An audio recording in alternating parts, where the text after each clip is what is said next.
तो हमारे प्यारे एसडीएम साहब छोटे लाल शर्मा जी आज रोड कि मेरी तो कोई गलती नहीं थी, वो तो मेरी बीवी को कैसे राजस्थान यहाँ के एसडीएम जी मेरे साथ कहीं जा रहे, तभी वो सीएनजी पंप पर उतरते और सीएनजी पंप वाले को बोलते हैं कि पहले मेरी गाड़ी में, सीएनजी पंप वाला मना कर देता, कहता है कि सर पहले जो गाड़ी आगे आई है हम पहले उसी की गाड़ी में भरेंगे। तो इतने में हमारे एसडीएम साहब गुस्सा होकर के जाकर उस पंप वाले को एक थप्पड़ लगा देने में देखते उसका जो साथी होता है वो वहाँ पाता है सर क्या हुआ नहीं हुआ, जब पूछ ही रहा तो उसको दोनों पंप वाले गुस्सा होकर हमारे एसडीएम साहब के ऊपर भी थप्पड़ खा दे। बोला क्या बात है, तो इतने बड़े ऑफिसर को, इतने बड़े पद के अधिकारी को भाई छोड़ा गरीब पंप वाला थप्पड़ मार देते, क्या सिस्टम है। बोलो तो हमारे एसडीएम साहब गुस्सा हो गए अपने ऑफिस के अंदर एंड उन पंप वालों के ऊपर केस कर देते कि वो लोग मेरी बीवी को छेड़ रहे थे। मतलब भाई यहाँ पर कांड हुआ है कि पंप पहले तो मेरी गाड़ी में सीएनजी भर, वो जाकर के झूठा केस कर देते हैं उन पंप वालों के ऊपर कि वो लोग मेरी बीवी को छेड़ते। मतलब इतना नीच आदमी है ये सोचते। बीवी को भी मतलब बदनाम, मतलब पंप वाले को पहले इसलिए बदनाम कर रहा है क्योंकि उसने सीएनजी पहले नहीं भरी। तो क्या हुआ कि कैमरा में रिकॉर्ड हो गया, पंप वालों को तो पुलिस लेकर चली गई उठा करके, वहाँ से लड़की को छेड़ रहे थे, मतलब छेड़ रहे थे।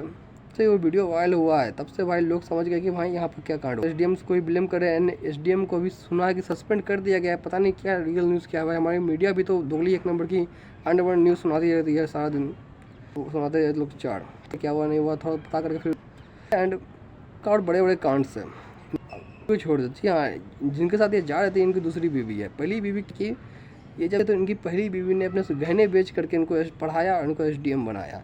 जब वो कहते हैं कि तू तो बूढ़ी हो गई है, तू अब मेरे नहीं है, तू छोड़ देता। उसके साथ उसको 2 बच्चे भी थे, उन्हें भी ये छोड़ देते हैं, दूसरी शादी 6 में लेते हैं। तो कि लोग ये मेरे साथ मारपीट करता था, बात पर कहता था कि तू मेरे साथ अब नहीं रह सकते, ऐसा वैसा करके उसको इसने मेरे मतलब झूठा पेपर बना करके, नकली पेपर बना करके, नकली साइन करके इसने अपनी बीवी को छोड़ दिया और 2-4 और कैसे बदतमीजी के मारपीट के छोड़ दिया गया था। लेकिन फिर से ये एसडीएम के पद पर चला आता है। इस बार भी क्या होगा नहीं होगा, टेबल के नीचे से तो भाई सब चीज़ पास हो जाता, क्या पता अभी जो हुआ है किसी हटा दिया, पता है फिर से वापस चला है। क्योंकि हमारे देश के अंदर पैसा खिला करके भाई तुम लोगों को जहर भी पिला सकते हो। अभी और पता ही होगा, और इसको भाई बैन कर दिया था। सब कंपनी जाती है दिल्ली हाईकोर्ट के पास, कहती है कि भैया हमारा 180 करोड़ का स्टॉक बाकी है, हमें तो वो तो कम से कम बेचने दो।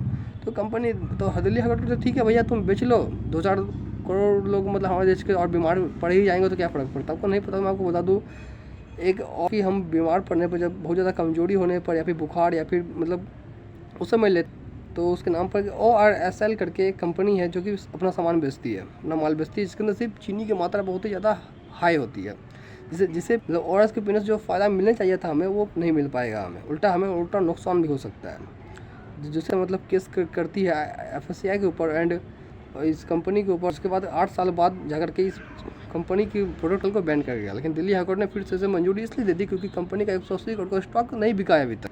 मतलब सिर्फ 180 करोड़ लगाई है दिल्ली, आप बीमार पड़ जाओ हो जाए इससे कोई फर्क नहीं पड़ता, लेकिन कंपनी का 180 करोड़ का सामान बिकना चाहिए। क्योंकि भाई टेबल के नीचे से तो माल, टेबल के नीचे से देश पास करते जाओ भाई, तुम जहर भी बेचो, कुछ भी करो देश के अंदर, तुम चाहे साला कर दो, तुम बस पैसा खिलाओ, जिसके अंदर सब चीज़ पास है, कोई दिक्कत वाली बात नहीं। ठीक है, तो यही हो रहा है, कब ये सब सुधरेगा। वीडियो को लाइक कर देना, सब्सक्राइब कर देना। और क्या मैं न्यूज़ देख जाता हूँ क्या को